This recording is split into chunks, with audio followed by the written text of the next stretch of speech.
হঠাৎ করেই খোররাম শাহর 4 মডেলের শক্তিশালী ব্যালিস্টিক মিসাইল ভূগর্ভস্থ ক্ষেপণাস্ত্র কেন্দ্রে মোতায়েন কেন করল ইরান? এবার কি তাহলে শুরু হচ্ছে নতুন ক্ষেপণাস্ত্র যুদ্ধ? মার্কিন প্রশাসনের সাথে কূটনৈতিক আলোচনার মাঝেই ইরানের এমন সামরিক প্রস্তুতিতে অবাক পশ্চিমারা। ইরানের এই পদক্ষেপে কি ইসরায়েল ভয় পাবে? কারণ আয়াতুল্লাহ আলী খামেনির দেশটির একজন শীর্ষ সামরিক কর্মকর্তা জানিয়েছেন, ক্ষেপণাস্ত্র ইস্যুতে যুক্তরাষ্ট্রের সাথে সমঝোতায় যাবে না তেহরান। পরিস্থিতি কি তাহলে পাল্টে যাচ্ছে? প্রশ্ন হলো, ইরানের খোররাম শাহর 4 ক্ষেপণাস্ত্রটি ইহুদিবাদীদের জন্য কতটা ভয় তৈরি করতে সক্ষম? সামরিক হামলার ভয় দেখিয়ে ইরানের পারমাণবিক ও ক্ষেপণাস্ত্র প্রযুক্তিকে দুর্বল করার পায়তারা করছে যুক্তরাষ্ট্র। কারণ ইরানের সামরিক বহরে থাকা ব্যালিস্টিক ক্ষেপণাস্ত্রগুলো মধ্যপ্রাচ্যের মার্কিন সামরিক ঘাঁটি ও ইসরায়েলের জন্য ভয়ঙ্কর হুমকি তৈরি করছে, যার ফলে বর্তমান প্রেক্ষাপটে মধ্যপ্রাচ্যে দানবাকৃতির রণতরী এনেও ইরানের বিরুদ্ধে পদক্ষেপ নেওয়ার সাহস দেখাতে পারছেন না মার্কিন প্রেসিডেন্ট ডোনাল্ড ট্রাম্প। ইহুদিবাদীদের মাঝে ভয়ের মাত্রা আরও বাড়িয়ে তুলতে ইরানের সর্বোচ্চ প্রতিরক্ষা বাহিনী আইআরজিসি হঠাৎ করেই দেশটির গোপন একটি স্থানের ভূগর্ভস্থ ক্ষেপণাস্ত্র কেন্দ্রে খোররাম শাহর 4 মিসাইল মোতায়েন করেছে। 6 ফেব্রুয়ারি এক প্রতিবেদনে বিষয়টি নিশ্চিত করেছে ব্রিটিশ বার্তা সংস্থা রয়টার্স। প্রশ্ন হলো, কতটা শক্তিশালী ইরানের এই ব্যালিস্টিক মিসাইল? 2000 কিলোমিটারের মাঝে থাকা শত্রুপক্ষের যে কোনো আস্তানা নিমিষেই গুড়িয়ে দিতে সক্ষম ইরানের খোররাম শাহর 4 মিসাইলটি, যা 1500 কেজি ওজনের ওয়ারহেড বহনে সক্ষম। ইসরায়েল কিংবা যুক্তরাষ্ট্রের এয়ার ডিফেন্স সিস্টেমগুলোকে ফাঁকি দিয়ে ইরানের এই মিসাইলটি সর্বোচ্চ 16 ম্যাক গতিতে আঘাত হানতে পারে। খাইবার নামেও পরিচিত ইরানের এই মিসাইলটিকে দেশটির কৌশলগত ক্ষমতার একটি কেন্দ্রীয় হাব হিসেবেও বিবেচনা করা হয়ে থাকে। প্রশ্ন হলো, যুক্তরাষ্ট্রের সাথে ইরানের কূটনৈতিক আলোচনার মাঝেই এমন সিদ্ধান্ত কেন নিল আইআরজিসি? হিরন আরও মিনারেল ওয়াটার মাত্র 50 পয়সায় প্রতি লিটার। পারস্পরিক স্বার্থ বজায় রেখেই পারমাণবিক ইস্যুতে যুক্তরাষ্ট্রের সাথে সমঝোতায় যেতে প্রস্তুত ইরান, কিন্তু কোনো প্রকার ভয়ভীতির সামনে নিজেদের সামরিক শক্তি ত্যাগ করতে অস্বীকৃতি জানিয়েছে আইআরজিসি। এ সম্পর্কে বাহিনীটির শীর্ষ সামরিক কর্মকর্তা ইয়াদুল্লাহ জাভানি বলেছেন, আমরা যুদ্ধ চাই না, কিন্তু শত্রুরা যদি আমাদেরকে ঘিরে ভুল সিদ্ধান্ত গ্রহণ করে তাহলে আমরা দৃঢ়ভাবেই জবাব দেব। এদিকে মার্কিন প্রশাসনের ক্রমাগত হুমকির মুখেও যে ইরান সামরিক শক্তি অর্জনে পিছপা হবে না, এমনটি জানিয়ে ইরানের সশস্ত্র বাহিনীর প্রধান মেজর জেনারেল আব্দুল রহিম মুসাভি বলেছেন, ইহুদিবাদীদের বিরুদ্ধে সাম্প্রতিক যুদ্ধের পর আমরা অসম যুদ্ধের নীতি তৈরি করেছি। প্রযুক্তিগত দিক থেকে আমাদের ব্যালিস্টিক মিসাইলগুলোকে আপগ্রেড করার মাধ্যমে ইরান তার প্রতিরোধ ক্ষমতা শক্তিশালী করেছে। ইরানের মিসাইল কি হতে যাচ্ছে ইসরায়েলের জন্য ভয়ের প্রধান কারণ? ক্ষেপণাস্ত্রই কি ইরানের সামরিক শক্তির মূল উৎস?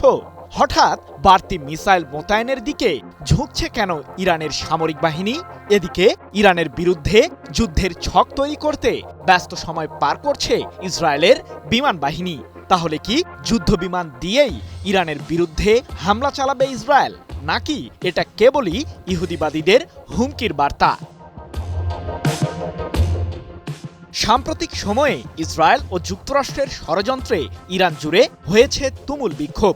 এমনকি আয়াতুল্লাহ আলী খামেনিকে উৎখাতের জন্য গভীর চক্রান্তও করেছিল মার্কিনীরা, কিন্তু তাতে সফল হতে পারেনি ইহুদিবাদীরা।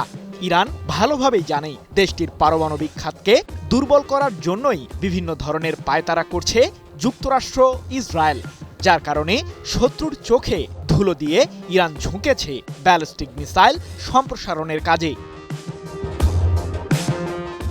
সম্প্রতি যুক্তরাষ্ট্র ও ইসরায়েলের সাথে সামরিক উত্তেজনা বৃদ্ধির পরপরই নিজেদের সশস্ত্র বাহিনীকে যুদ্ধের জন্য প্রস্তুত থাকার নির্দেশনা দেন ইরানের সর্বোচ্চ ধর্মীয় নেতা আয়াতুল্লাহ আলী খামেনি। এমনকি ইরানের সামরিক বহরের অন্যতম শক্তিশালী ব্যালিস্টিক মিসাইল খোররাম শাহর 4 দেশটির ভূগর্ভস্থ ক্ষেপণাস্ত্র কেন্দ্রগুলোতে মোতায়েন করা হয়েছে বলেও জানা গেছে। মার্কিন সংবাদ মাধ্যম দ্য নিউ ইয়র্ক টাইমসের বরাতে 6 ফেব্রুয়ারি যুক্তরাজ্য ভিত্তিক সংবাদ মাধ্যম ইরান ইন্টারন্যাশনাল জানিয়েছে, মধ্যপ্রাচ্যে থাকা যুক্তরাষ্ট্রের সামরিক ঘাঁটিগুলোতে মার্কিন প্রশাসন যুদ্ধের সকল প্রস্তুতি সেরে ফেলেছে। যার কারণে শত্রুপক্ষের সম্ভাব্য হামলা ঠেকানোর প্রধান হাতিয়ার হিসেবে ইরান বর্তমানে পারমাণবিক অস্ত্র তৈরির তুলনায় ক্ষেপণাস্ত্র সম্প্রসারণকে বেশি গুরুত্ব দিচ্ছে, যা দেশটির প্রতিরক্ষা শক্তির বিকল্প ব্যবস্থা হিসেবেই বিবেচনা করছেন সমরবিদরা। আসন্ন যুদ্ধে ইরানকে ঘায়েল করা যে ইসরায়েল ও যুক্তরাষ্ট্রের পক্ষে অত্যন্ত কঠিন হয়ে দাঁড়াবে সে ব্যাখ্যাই সম্প্রতি দিয়েছেন মার্কিন প্রতিরক্ষা দপ্তর পেন্টাগনের সাবেক কর্মকর্তা ডেভিড ডেস রোচেস। এ সম্পর্কে তিনি বলেছেন, মধ্যপ্রাচ্যে যুক্তরাষ্ট্রের সামরিক ঘাঁটিগুলোতে যতগুলো এয়ার ডিফেন্স সিস্টেম রয়েছে তার চেয়েও বেশি ক্ষেপণাস্ত্র আছে ইরানের কাছে। অঞ্চলটির বৃহত্তম ক্ষেপণাস্ত্র ভাণ্ডারের একচ্ছত্র মালিক ইরান। পারমাণবিক ইস্যুতে মার্কিন প্রশাসনের সাথে ইরান সমঝোতার ইঙ্গিত দিলেও ক্ষেপণাস্ত্রের হামলার পরিধি নিয়ে ওয়াশিংটনের দাবিকে প্রত্যাখ্যান করেছে তেহরান। মূলত যুক্তরাষ্ট্র চায় ইরান তাদের ব্যালিস্টিক মিসাইলের হামলার সর্বোচ্চ ক্ষমতা কমাবে, আর এর নেপথ্যে যে ইরানের প্রতিরক্ষা কাঠামো দুর্বল করার ষড়যন্ত্র করছে মার্কিন প্রশাসন সে বিষয়টি টের পেয়েছেন খামেনি, যার কারণেই মূলত মিসাইল ইস্যুতে যুক্তরাষ্ট্রের কোনো প্রকার দাবি মানতে নারাজ ইরানের সরকার।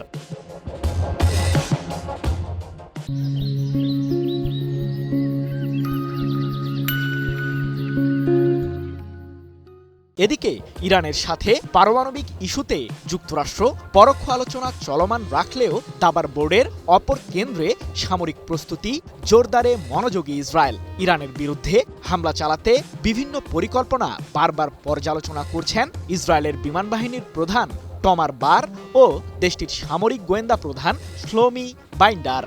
ইরানের বিরুদ্ধে যুক্তরাষ্ট্র আকস্মিক হামলা চালালে ইসরায়েলের প্রতিক্রিয়া ঠিক কেমন হবে সে বিষয়টিকেই গুরুত্ব দিচ্ছে ইহুদিবাদী দেশটির সামরিক কর্মকর্তারা।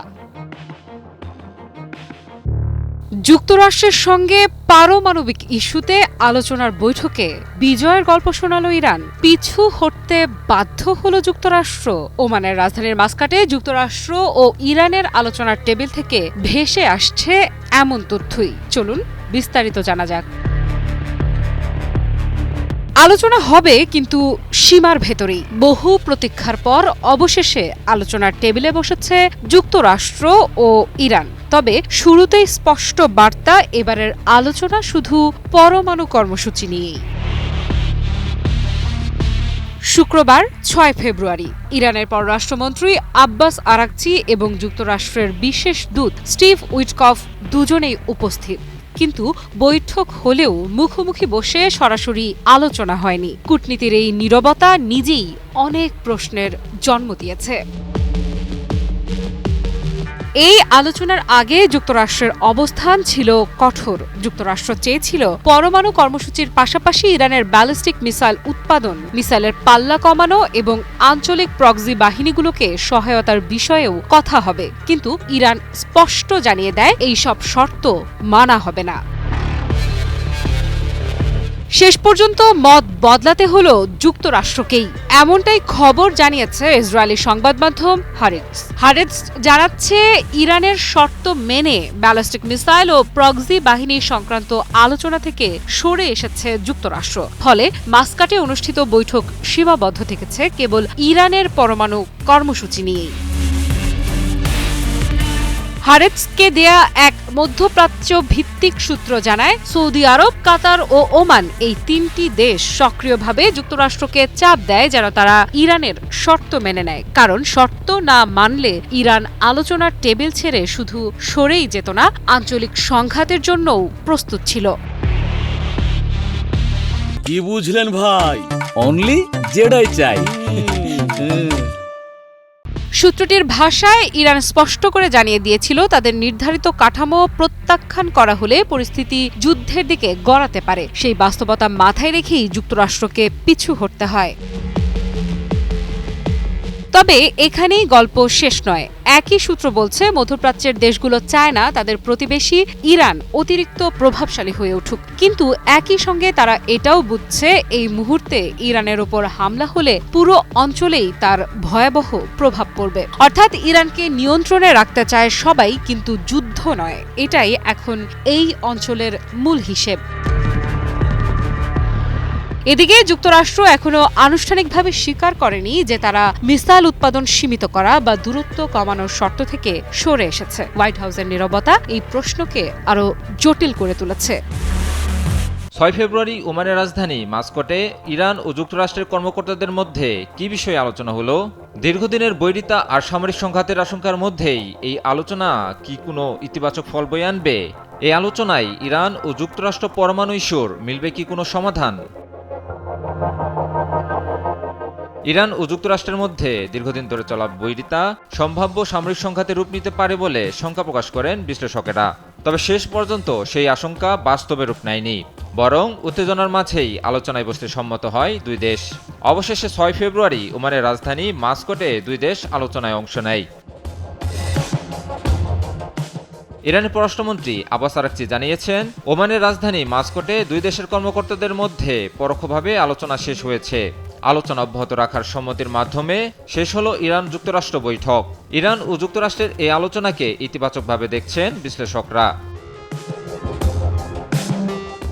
ইরান ও যুক্তরাষ্ট্রের এই আলোচনায় অংশ নেন ইরানের পররাষ্ট্রমন্ত্রী আব্বাস আরাকচি ও মার্কিন প্রেসিডেন্ট ডোনাল্ড ট্রাম্পের উপদেষ্টা স্টিভ উইটকফ এবং তার জামাতা জ্যারেড কুশনার।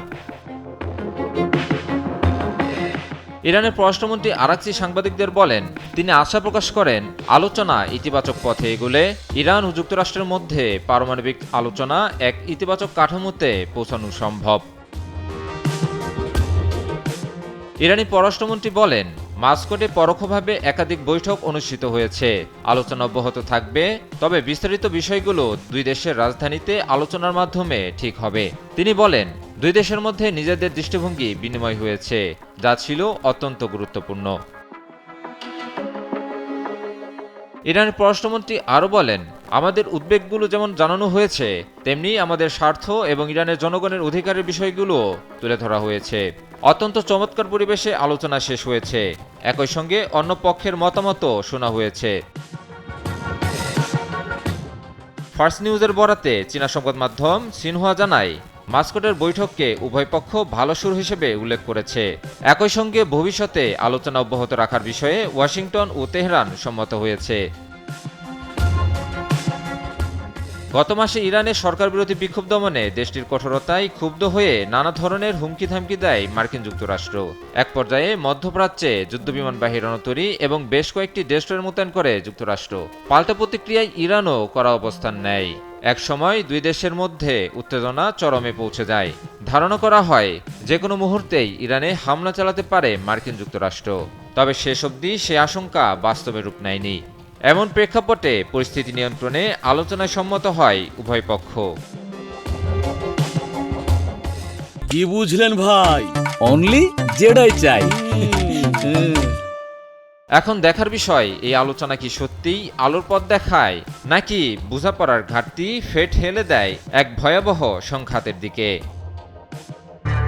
ইরান এবার যুক্তরাষ্ট্রকে জানিয়ে দিল দেশটির হাতের নাগালেই রয়েছে মার্কিন সামরিক ঘাঁটিগুলো। খুব সহজেই ইরান মার্কিন ঘাঁটিগুলোকে দুমড়ে মুচড়ে দিতে পারে, সামান্য প্রতিবন্ধকতাও এতে নেই। তাই যুক্তরাষ্ট্রের পদক্ষেপ যেন হয় অত্যন্ত সুপরিকল্পিত, নয়তো হারাতে হবে নিজেদের সেনাদেরই। মধ্যপ্রাচ্যের গভীরে পারস্য উপসাগরের জলরাশির ওপর যখন ছায়া ফেলছে মরণ যুদ্ধ, তখন ইরানের সেনাবাহিনী সতর্ক বার্তা দিচ্ছে মার্কিন ঘাঁটিগুলো আমাদের নাগালের মধ্যে। ইরানের স্পষ্ট হুমকি, আপোষ না হলে যুদ্ধের পরিধি কেবল বাড়বে। এদিকে ট্রাম্পের সিদ্ধান্ত, এখন আর কোনো বিলম্ব সহ্য করবে না যুক্তরাষ্ট্র। তাহলে মধ্যপ্রাচ্যের ভবিষ্যৎ আসলে কোন পথে এগোচ্ছে, আপোষ নাকি সংঘাত? ইরানের সেনাবাহিনীর মুখপাত্র ব্রিগেডিয়ার জেনারেল মোহাম্মদ আকরা মিনিয়া সতর্ক করে বলেছেন, মার্কিন সামরিক ঘাঁটিগুলোতে এখন ইরান খুব সহজেই আক্রমণ করতে পারবে। প্রেসিডেন্ট ডোনাল্ড ট্রাম্পকে সতর্ক করে তিনি বলেন, আপোষ করুন, না হলে যুদ্ধের জন্য প্রস্তুত থাকুন। আকরা মিনিয়ার ভাষায়, মার্কিন ঘাঁটিতে আমাদের অ্যাক্সেস অত্যন্ত সহজ, এটি তাদের দুর্বলতা বহু গুণ বাড়িয়েছে। আমরা নিজেদের রক্ষা করতে প্রস্তুত। ট্রাম্পকে এখনই একটি সিদ্ধান্ত নিতে হবে, আপোষ নাকি যুদ্ধ। এই সতর্কতার মধ্যেই ইরানের সেনাবাহিনী পারস্য উপসাগরের ফার্সি দ্বীপের কাছে অভিযান চালিয়েছে। ইসলামী বিপ্লবী গার্ড বাহিনী আইআরজিসি জানিয়েছে জ্বালানি পাচারের সঙ্গে যুক্ত দুটি জাহাজ জব্দ করা হয়েছে। ইরানের রাষ্ট্রীয় গণমাধ্যমের খবর অনুযায়ী জাহাজ দুটি থেকে উদ্ধার করা হয়েছে 10 লাখ লিটারের বেশি জ্বালানি। এ ঘটনায় আটক করা হয়েছে 15 জন বিদেশি নাবিক, যাদের হস্তান্তর করা হয়েছে বিচারিক কর্তৃপক্ষের কাছে। JBS holdings limited. এই ঘটনায় ইঙ্গিত স্পষ্ট, ইরান কেবল শব্দে নয় বাস্তবেও শতগুণে সক্রিয়। তাদের অভিযান দেখাচ্ছে তাদের কৌশল, নজরদারি এবং শক্তি সম্পূর্ণ কার্যকর। মার্কিন ঘাঁটিতে প্রবেশাধিকার শুধু হুমকি নয়, এটি কৌশলগত শক্তির প্রতিফলন। বিশ্লেষকদের মতে এই সতর্কবার্তা এবং জ্বালানি জব্দ অভিযান উভয়ই ইঙ্গিত দিচ্ছে ইরান আর বিশ্বমঞ্চে কোনো আক্রমণ হবার অপেক্ষা করবে না, বরং তারা প্রতিক্রিয়ার জন্য প্রস্তুত হয়ে জানাচ্ছে মার্কিন প্রেসিডেন্টকে এখনই সিদ্ধান্ত নিতে হবে, তিনি আপোস করবেন নাকি এগিয়ে যাবেন যুদ্ধের পথে। ইরানের ক্ষেপণাস্ত্র ভান্ডার এত বিশাল কিভাবে হলো? চীন কি সত্যি 500টি ব্যালিস্টিক মিসাইল তৈরির উপকরণ দিয়েছে ইরানকে? ইরানের সামরিক বাহিনী কি যুক্তরাষ্ট্রকে জবাব দেওয়ার দিনক্ষণ ঠিক করে ফেলেছে? কারণ ইরানের সশস্ত্র বাহিনীর প্রধান মেজর জেনারেল আব্দুল রহিম মুসাভি জানিয়ে দিয়েছেন ক্ষেপণাস্ত্রকে পূর্বের চেয়েও শক্তিশালী করে গড়ে তুলেছে তার দেশ, যা শত্রুর বিরুদ্ধে পূর্বের চেয়েও কঠোর প্রতিরোধ বলয় তৈরি করবে। কিন্তু ইরান কি কেবলই হুমকির মধ্যেই সীমাবদ্ধ থাকবে, নাকি যুক্তরাষ্ট্রের সামরিক ঘাঁটিগুলোকে ধ্বংস করতে সত্যি ছুটে যাবে ইরানের ব্যালিস্টিক মিসাইলের বহর? যুক্তরাষ্ট্র ও ইরানের মাঝে পারমাণবিক ইস্যুতে চলছে কূটনৈতিক লড়াই, কিন্তু সম্ভাব্য যুদ্ধকে ঘিরে প্রস্তুতির কমতি রাখছে না কোনো পক্ষই। যদিও ইরানের বিরুদ্ধে যুক্তরাষ্ট্রের সামরিক বাহিনী আক্রমণ চালালে তারপর ইসরায়েলও সেই যুদ্ধে যোগ দেবে বলে আভাস পাওয়া গেছে, যার কারণে আয়াতুল্লাহ আলী খামেনির দেশটির সামরিক বাহিনীও সব ফ্রন্টেই জোরদার প্রস্তুতি গ্রহণ করেছে। আর এবারের যুদ্ধের মাধ্যমে যে পুরো মধ্যপ্রাচ্যেই আগুনের শিখা ছড়িয়ে পড়বে তা কয়েকদিন আগেই বলেছিলেন ইরানের সর্বোচ্চ ধর্মীয় নেতা আয়াতুল্লাহ আলী খামেনি। সম্প্রতি ব্রিটিশ সংবাদ মাধ্যম দ্য টেলিগ্রাফ তাদের এক প্রতিবেদনে দাবি করেছে যে ব্যালিস্টিক মিসাইল তৈরির জন্য ইরানকে কয়েক হাজার কেজি সোডিয়াম পারক্লোরেট পাঠিয়েছে চীন। এই পরিমাণ রাসায়নিক পদার্থ দিয়ে ইরান নিমিষেই 500টি মাঝারি পাল্লার ব্যালিস্টিক মিসাইল তৈরি করতে পারবে, এমন দাবি সংবাদ মাধ্যমটির। এদিকে মার্কিন প্রতিরক্ষা দপ্তর পেন্টাগনের সাবেক কর্মকর্তা ডেভিড ডেস রোচেসের দাবি, মধ্যপ্রাচ্যে যুক্তরাষ্ট্রের সামরিক ঘাঁটিগুলোতে যতগুলো এয়ার ডিফেন্স সিস্টেম রয়েছে তার চেয়েও বেশি ক্ষেপণাস্ত্র আছে ইরানের কাছে। অঞ্চলটির বৃহত্তম ক্ষেপণাস্ত্র ভান্ডারের একচ্ছত্র মালিক ইরান। প্রশ্ন হলো, ইরানের কাছে কি সত্যি পর্যাপ্ত মিসাইল রয়েছে যাকে ঘিরে যুক্তরাষ্ট্র ইসরায়েলও ভয় পাচ্ছে?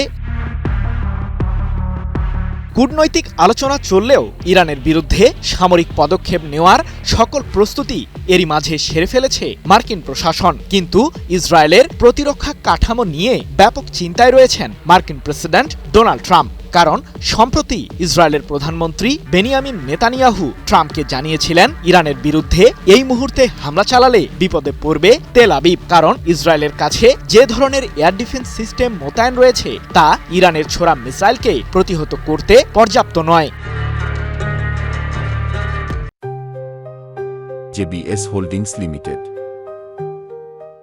ক্ষেপণাস্ত্রের দিক থেকে ইরান যে গত বছরের জুনের 12 দিনের যুদ্ধের চেয়েও ব্যাপক প্রস্তুতি গ্রহণ করেছে সে ব্যাখ্যাই দিয়েছেন দেশটির সশস্ত্র বাহিনীর প্রধান মেজর জেনারেল মুসাভি। মিসাইলের শক্তি আপগ্রেড করে সেগুলোর প্রতিরক্ষা সক্ষমতা বাড়ানো হয়েছে, এমনটি জানিয়ে মুসাভি বলেছেন, ইহুদিবাদীদের বিরুদ্ধে সাম্প্রতিক যুদ্ধের পর আমরা অসম যুদ্ধের নীতি তৈরি করেছি। প্রযুক্তিগত দিক থেকে আমাদের ব্যালিস্টিক মিসাইলগুলোকে আপগ্রেড করার মাধ্যমে ইরান তার প্রতিরোধ ক্ষমতা শক্তিশালী করেছে। 5 ফেব্রুয়ারি এক প্রতিবেদনে বিষয়টি নিশ্চিত করেছে ইরানের রাষ্ট্রীয় সম্প্রচার মাধ্যম প্রেস টিভি। যুক্তরাষ্ট্র ইসরায়েলের সম্মিলিত আগ্রাসন মোকাবিলায় ইরানের প্রস্তুতির কথা জানিয়ে মেজর জেনারেল মুসাভি আরও বলেছেন, আমরা কেবল বিজয়ের কথা ভাবি, শত্রুর মুখোমুখি হওয়ার জন্য ইরানের সশস্ত্র বাহিনী সকল ফ্রন্ট থেকেই প্রস্তুত আছে। বিশ্লেষকদের দাবি, ইরান তাদের ভূগর্ভস্থ ক্ষেপণাস্ত্র ভাণ্ডারগুলোতে আরও বেশি পরিমাণে ক্ষেপণাস্ত্র মোতায়েন করেছে। সেসব ভাণ্ডার থেকেই মূলত ইহুদিবাদীদের বিরুদ্ধে প্রতিরোধ বলয় গড়ে তুলবে তেহরান। যুক্তরাষ্ট্রকে রুখে দেওয়ার সময় এখনই। একটি দেশ যার নেতা আন্তর্জাতিক নীতি লঙ্ঘনের সীমা ছাড়িয়ে যাচ্ছে, আর বিশ্বের চোখ যেন বন্ধ। ওয়াশিংটন ডিসির আমেরিকান ইউনিভার্সিটির অধ্যাপক ডোনাল্ড আর্ল কলিন্সের মতে, ট্রাম্পের নীতিতে মার্কিন যুক্তরাষ্ট্র এমন এক পর্যায়ে পৌঁছেছে যেখানে শান্তি আলোচনা শুধু কথার খেলা, বাস্তবতা একেবারেই ভিন্ন।